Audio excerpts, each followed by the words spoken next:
ఆదివాసీల మూలాలు దెబ్బతినకుండా అస్తిత్వం కోసం ఆదివాసీలు నిరంతరం పోరాడుతూనే ఉండాలని మంత్రి సీతక్క అన్నారు. ప్రపంచ ఆదివాసీ దినోత్సవాన్ని పురస్కరించుకుని ఓయూలో ఆదివాసీ స్టూడెంట్ ఫోరం, ఎంప్లాయ్మెంట్ అసోసియేషన్ ఆధ్వర్యంలో ప్రపంచ ఆదివాసీ దినోత్సవాన్ని ఘనంగా నిర్వహించారు. ఆదివాసీ ఉత్సవాలలో భాగంగా ఆదివాసీలు తమ సాంస్కృతిక నృత్యాలతో, ఆటపాటలతో ఓయూ ఆర్ట్స్ కాలేజీ ఆవరణంలో ఉత్సాహంగా సందడి చేశారు.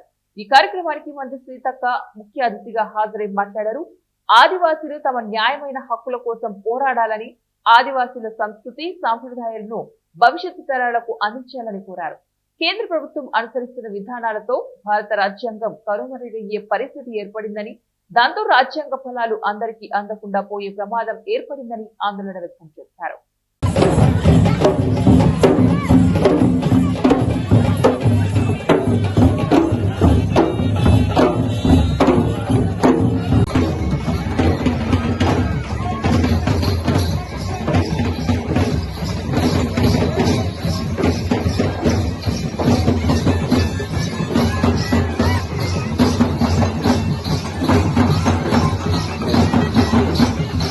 పెద్దలు, యువకులు, విద్యార్థులు, విద్యార్థినులు, మరి వేదిక మీద ఉన్నటువంటి ప్రముఖులందరికీ పేరు పేరున పత్రికా మీడియా సోదరులకు నమస్కారం.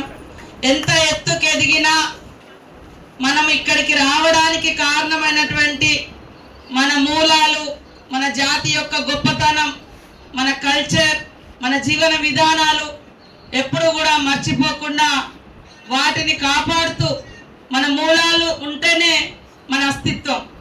మరి అవి మొత్తం కంప్లీట్గా మనం మర్చిపోయినప్పుడు మనము ఆదివాసులం అని చెప్పుకునేటువంటి అవకాశం, ఐడెంటిటీ కూడా ఉండదు. కాబట్టి ఈరోజు వాటిని కాపాడుకోవాల్సిన అవసరం ఉంది. ఒక దిక్కు